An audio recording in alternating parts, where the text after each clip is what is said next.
মানে প্রথম বিষয়টা আসে তখনই আমার মনে হয়েছিল যেটা একটা অভিনব প্রয়াস। কর্মশালা তো বিভিন্ন বিষয় নিয়ে আসা, আমাদের উৎকর্ষের বিষয় নিয়ে হতেই থাকবে এবং হতেই থাকবে, কিন্তু সাংগঠনিক চর্চা পরিস্থিতিটা আস্তে আস্তে পরিবর্তিত হয়েছে। তার সাথে আমরা কিভাবে নিজেদেরকে অভিযোজিত করবো সেই বিষয় নিয়েই এই সাংগঠনিক কর্মশালাগুলোর প্রয়োজন রয়েছে। এবং প্রত্যেকটা জেলা এখান থেকে শিক্ষা নিয়ে যে সংগঠন কি, সংগঠনে আগামী দিনের সংগঠক যারা রয়েছেন তাদের ভূমিকা কি হতে পারে, বা নেতৃত্ব কি, এবং আমাদের ইউপিডিডব্লিউ নেতৃত্বকে কোন চোখে দেখে, এই বিষয়গুলোকে নিয়ে যত বেশি আলোচনা হবে তত বেশি আমরা সমৃদ্ধ হব, বৃদ্ধ হব এবং সংগঠন তত বেশি বৃদ্ধি হবে। সুতরাং সেই জায়গায় দাঁড়িয়ে আজকে যখন আমরা এরকম একটা মহতি উদ্যোগ, সেই উদ্যোগের অংশীদারি হতে পেরে আমি নিজেকে অত্যন্ত কৃতজ্ঞ মনে করছি এবং আমাকে সামান্য কিছু বলার সুযোগ দেওয়ার জন্য আমি সকলকে ধন্যবাদ জানাই, পূর্ব বর্ধমান জেলা কমিটিকেও ধন্যবাদ জানাই। প্রথম কথা হলো, সাংগঠনিক কর্মশালা যখন কথাটা বেশ ভালো, তাহলে আমরা প্রথমে একটা জায়গা থেকে শুরু করি, সংগঠন বিষয়টা বাস্তবে কি না। সংগঠন বিষয়টাই হলো যে আমাদের একটা সুনির্দিষ্ট লক্ষ্য থাকবে, যারা সংগঠিত হয়েছি একটা সুনির্দিষ্ট লক্ষ্য নিয়ে আমরা যে সমস্ত সদস্য, একাধিক সদস্য, তাতে করে সেটা সমমনস্ক হতে পারে, আবার আপাত সমমনস্ক হতে পারে। এই সমস্ত সদস্যরা মিলে একটা নির্দিষ্ট লক্ষ্য পূরণের উদ্দেশ্যে গঠিত একটা সুশৃঙ্খল এবং মূল্যবোধের উপর নির্ভরশীল একটা প্রাতিষ্ঠানিক ও সামাজিক কাঠামো, যে কাঠামো বা প্ল্যাটফর্মটাকে ব্যবহার করার জন্য আমরা একটা প্ল্যাটফর্মকে তৈরি করেছি এবং সেটাকে আমরা ব্যবহার করছি, মূলত সেটাই হলো একটা সংগঠন। এখন এই সংগঠনের কথা যখনই আমরা ভাববো, তখনই আরেকটা বিষয় আছে যে আমরা দেখবো যে সংগঠনগুলোর যদি অ্যানালিসিস করতে চাই, এর একটা ক্লাসিক্যাল বা অর্থোডক্স একটা থিওরি রয়েছে, মানে ধারণা রয়েছে, আবার একটা আধুনিক ধারণা রয়েছে। মানে আমি একটু সংগঠন বিষয়টা নিয়ে বলতে চাইছি, মানে আমাদের উদ্দেশ্যটা কি, রূপরেখাটা কি, এটাকেও একটু জানা আমাদের দরকার রয়েছে।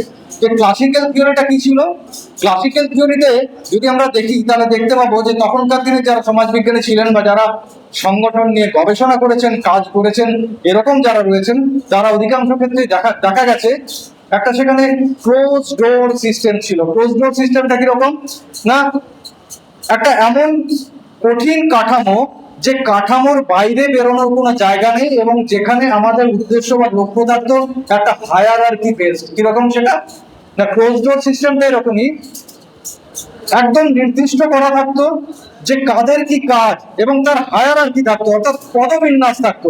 এই পদের ক্রমবিন্যাস অনুযায়ী মাঝখানে কিন্তু কিছু গ্যাপ থাকতো, অর্থাৎ সেখানে কিন্তু কোনো একটা ব্রিজের অভাব থাকতো। কারণটা কি, যেখানে মনে করা হতো যে উপরের অংশটা তাদের সাথে বোধহয় নিচের অংশের কোনো যোগাযোগ থাকছে না, মানে পুরো অংশটাই একটা ব্যুরোক্রেটিক সিস্টেম। তৎকালীন সময়ে সমাজবিজ্ঞানীদের ভাষায় ব্যুরোক্রেটিক সিস্টেমে চলতো। ওপর থেকে নির্দেশটা আসতো, পরপর সেটা চলে যেত, কিন্তু নিচ থেকে যে মিথস্ক্রিয়াটা, সেটার একটা অভাব দেখা দিত। এটা হচ্ছে পুরাতন সিস্টেম বা অর্থোডক্স সিস্টেম। এই আধুনিক সিস্টেমটা কিন্তু অনেক পরিবর্তিত হচ্ছে। আধুনিক সিস্টেমে দেখা গেছে যে হায়ারার্কি বেস যেটা রয়েছে সেটাকে সম্পূর্ণ চেঞ্জ করা হয়েছে এবং তাতে প্রযুক্তি নির্ভর হয়েছে অনেক বেশি, এবং যার ফলে দেখা গেছে যে যোগাযোগের মাধ্যমটাকে সবচেয়ে বেশি গুরুত্ব দেওয়া হয়েছে উপর থেকে নিচ পর্যন্ত। কারণ সেখানে যে মিথস্ক্রিয়া শব্দটা বললাম, সাংগঠনিক মিথস্ক্রিয়ার সুযোগটা সেখানে অনেক বেশি। হায়ারার্কি সিস্টেমে কি ছিল না, সেখানে উপর থেকে দেওয়া হতো একটা মানে নির্দেশ দেওয়া হতো, সেটা নিচ পর্যন্ত যাওয়া হতো। কেমন ভাবে যাওয়া হতো, সেখানে যেন একটা রেল লাইন বা ট্রেনের মতো একটা লাইন রয়েছে, ট্রেনকে কিন্তু সেই লাইন দিয়ে ছুটতে হবে, এই লাইনের বাইরে বেরোনোর কোনো জায়গা নেই। অর্থাৎ বিষয়টা হলো এরকমই যে ওই যে তথাকথিত ভাবে আমরাও জানি, আমাদের যারা উপস্থিত রয়েছে আমরাও জানি, এর আগে একটা বাইল এরকম বারবার কথাগুলো আসতো, মানে ওই লিখিত শব্দগুলো এবং ওই শব্দের মধ্যে দিয়েই হাঁটতে হবে, ওর বাইরে বেরোনোর কোনো জায়গা নেই। অর্থাৎ ফ্লেক্সিবিলিটি কম ছিল, এটা সাবেক ধারণা। বর্তমান ধারণায় ফ্লেক্সিবিলিটি অনেক বেশি বেড়েছে। অর্থাৎ আধুনিক যে মনস্কতা রয়েছে সংগঠনে, তাতে কিন্তু অনেক বেশি ফ্লেক্সিবিলিটির কথা বলা হয়েছে, যাতে মিথস্ক্রিয়ার সুযোগটা অনেক বেশি থাকে। অর্থাৎ একদম নিচের স্তরে যারা মানে আমাদের সদস্যরা রয়েছে, কর্মীরা রয়েছে যে কোনো সংগঠনে, তাদের সাথে যারা দায়িত্বপ্রাপ্ত নেতৃত্ব তথাকথিত ভাবে বলা হয়, তাদের মধ্যে কিন্তু একটা বীজ করা বা যোগাযোগের জায়গাটা অনেক বেশি রয়েছে এবং মতামত আদান প্রদানের সুযোগটা অনেক বেশি রয়েছে। এটা কিন্তু আধুনিক মত।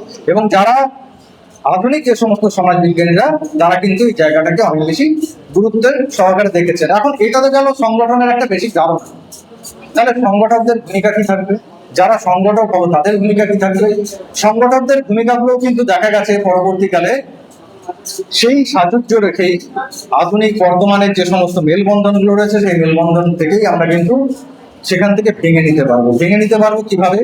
না, বর্তমানে আমরা যেটা করতে চাইবো, অর্থাৎ আমাদের যে সংগঠনগুলো রয়েছে সেগুলোকে আমরা ভাবতে চাইবো কি কি ভাগে। একটা সংগঠনের কর্তব্য হলো, প্রথম যেটা কাজ সেটা হচ্ছে যে আমার যা রিসোর্স রয়েছে সেই রিসোর্সটাকে সঠিকভাবে ব্যবহার করা। অর্থাৎ আমরা শিক্ষার ক্ষেত্রেও বলে থাকি যে শিক্ষাকে আমরা কিভাবে ব্যবহার করি, ছাঁচের মতন ব্যবহার করি, সবকিছুকে একে ছাঁচে ফেলে দেয় না।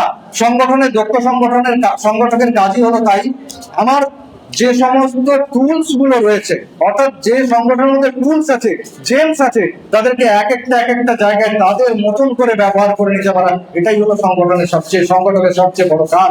যদি সেটা আমরা করতে পারি, তাহলে দেখবো কাঙ্ক্ষিত লক্ষ্যটাকে আমরা, কাঙ্ক্ষিত যে আমাদের ডিজায়ার, যে আলটিমেট ডিজায়ার যেটা রয়েছে, সেটাকে আমরা কিন্তু খুব ভালোভাবে পৌঁছাতে পারছি যখনই আমরা এই জায়গাগুলোকে ভেঙে নিতে পারবো। অর্থাৎ আমরা আস্তে আস্তে করে আমাদের যে রিসোর্স পার্সন রয়েছে, সেই রিসোর্স পার্সনদেরকে তাদের পছন্দ অনুযায়ী টাস্ক গুলোকে আমরা ভাগ করে দিতে পারবো।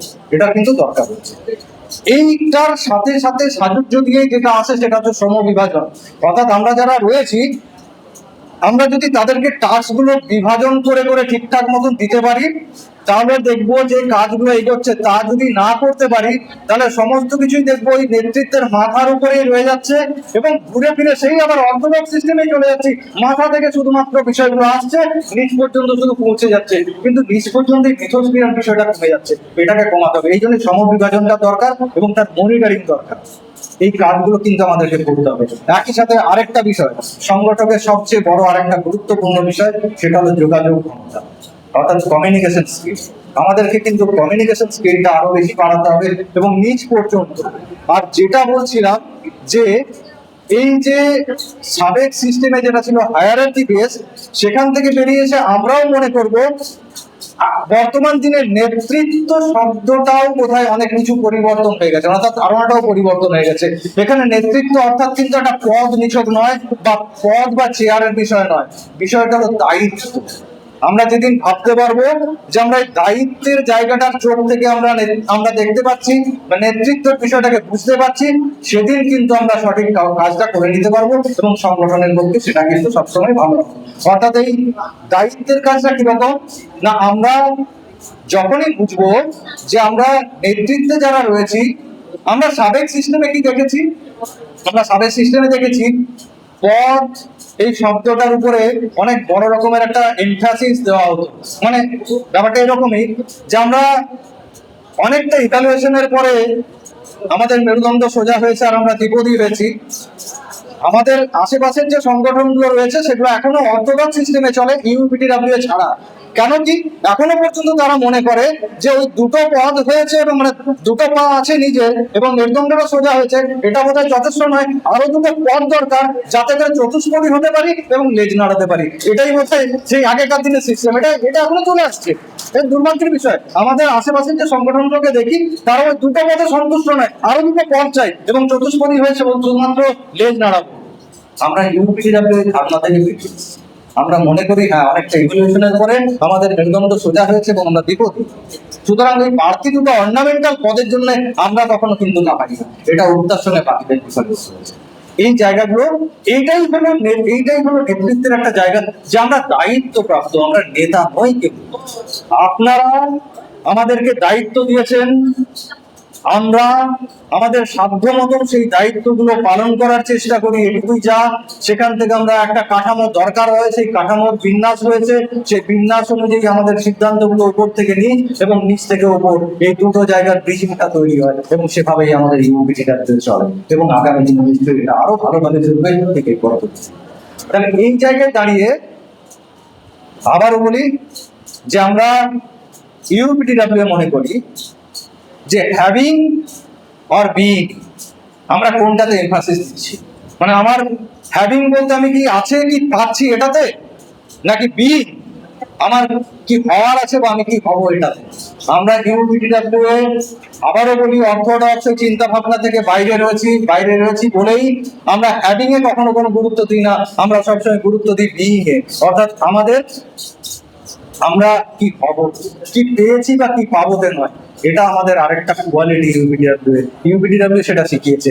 এই যে বলছিলাম সংগঠকদের ভূমিকা বা নেতৃত্বের জায়গায়, বর্তমান দিনে সংগঠনের আরেকটা জায়গা রয়েছে, মানে যে কোনো সংগঠনের আরেকটা বৈশিষ্ট্য আপনারা ভালো করে ভেবে দেখুন, সাবেক যে সংগঠনগুলো রয়েছে সেগুলো কিরকম ভাবে, ওই যে হায়ারার্কি বেস্ট একটা সংগঠন, সেখানে উপরের নেতৃত্ব তার কাছে পৌঁছানো যায় না, পৌঁছাতে গেলে অনেক লবি করতে হয়, অনেক কিছু করতে হয়, অনেক মানে কাঠ পর পেরিয়ে অনেক সিঁড়িতে অনেক ফিট পেতে তারপরে পৌঁছাতে হয়।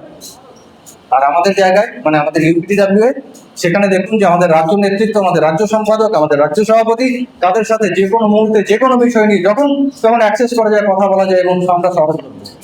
এইটা কিন্তু কেন হয়েছে? এটাও একটা মডার্ন থিওরিতে বলা হয় সংগঠন শুধুমাত্র ওই একটা কাঠামোই না, একটা পরিবার।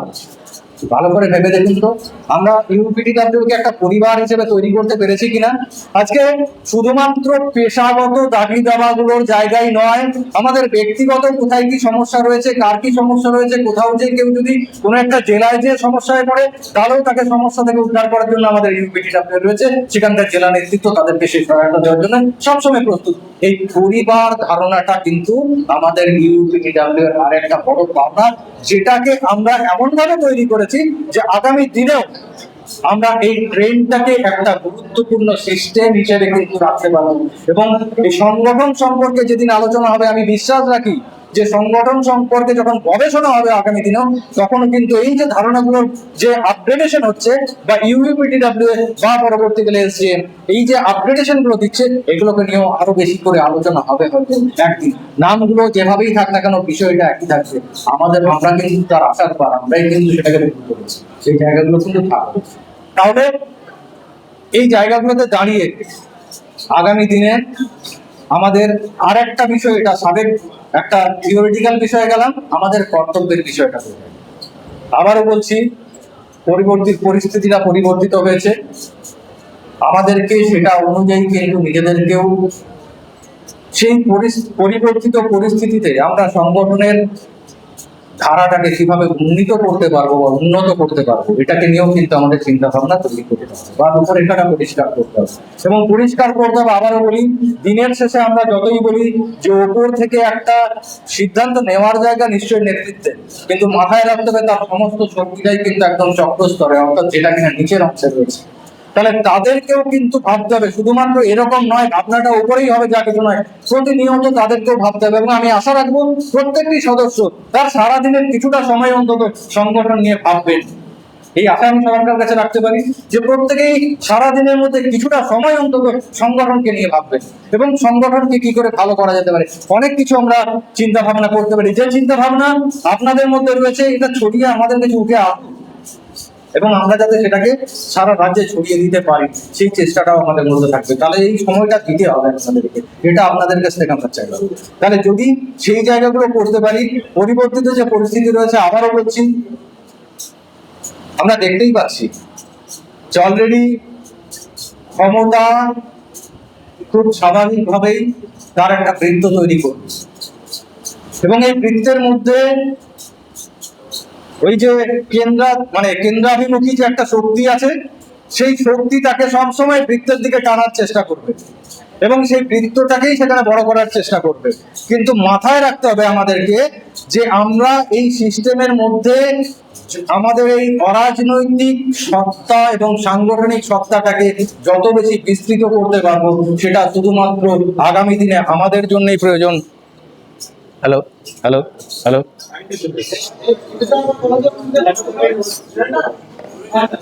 আচ্ছা, আমি বলে যাচ্ছি।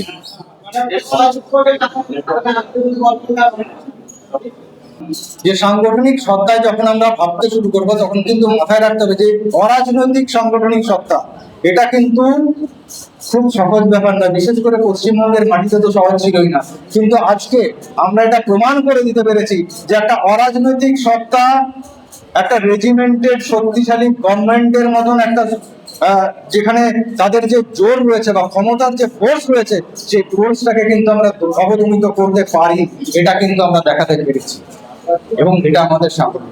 আগামী দিনেও আমাদেরকে সেটা বজায় রাখতে হবে। ওই যে বললাম যে একটা কেন্দ্রাভিমুখী বল বা ফোর্স সবসময় থাকবে, তার মধ্যে থেকে আমাদেরকে বোঝাতে হবে যে এই অরাজনৈতিক সত্তাটা শুধুমাত্র সমাজের জন্যই নয়, আমাদের কর্মচারীদের জন্যই নয়, যারা আজকে ক্ষমতাশালী রয়েছেন, যদি সত্যি কথা বলা হয় এটা তাদের পক্ষেও সেফগার্ড।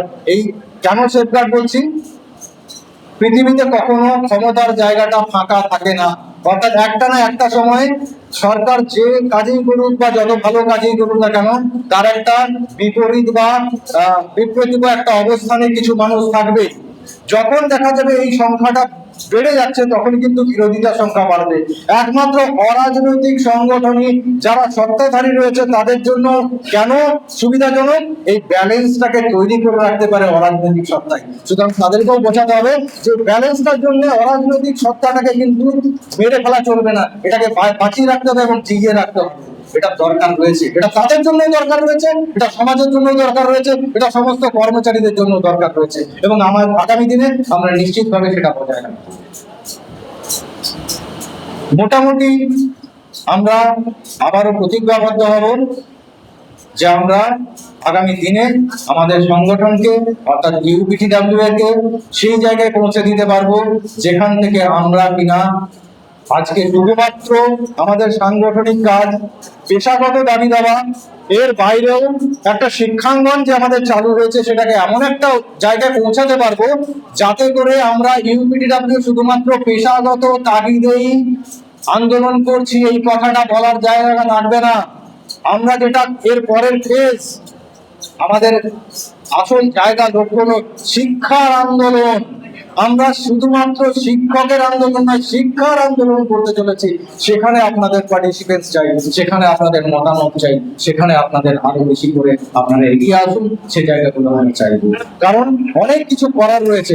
আমরা বলি অনেক সময় সিলেবাসের এই খারাপ ওই খারাপ, খারাপ বললে হবে না, আমাদেরকে সেখানে বলতে হবে যে আমরা চাইছিটা কি। কারণ আমি অনেক সময় বলে থাকি, যারা সিলেবাস তৈরি করেন তারা ম্যাক্সিমাম সময় দেখা যায় ঠান্ডা করে বসে অনেক বড় বড় হায়ারার্কির মানুষ, প্রফেসর ইত্যাদি থাকে। বাস্তব সত্যি কথা তো তারা আমাদের চেয়ে অনেক ভালো বোঝেন। প্রাইমারি টিচার এরা কি বোঝে, এরা শুধুমাত্র যায় আর পড়ায়, ধারণাটা সবার কাছেই তাই। কিন্তু সেই ধারণাটাকে আমাদের কি পরিবর্তন করতে হবে, কিভাবে পরিবর্তন করতে হবে? আমি একটা খুব সোজা কথা বলি, যে দেখবেন আপনি একটা বাচ্চা ছেলে, সে ঠিকঠাক মতন খাচ্ছে না, সাপোজ তার নিউট্রিশনাল প্রবলেম হচ্ছে, আপনি চলে গেলেন ডাক্তারের কাছে, সে একটা নিউট্রিশনিস্টের কাছে যাবে, সে বিরাট বড় একটা ফর্দ দেবে, এই খাওয়া উচিত, এই সময় ধরে এই খাবে, এই খাবে, এই খাবে, এই খাবে।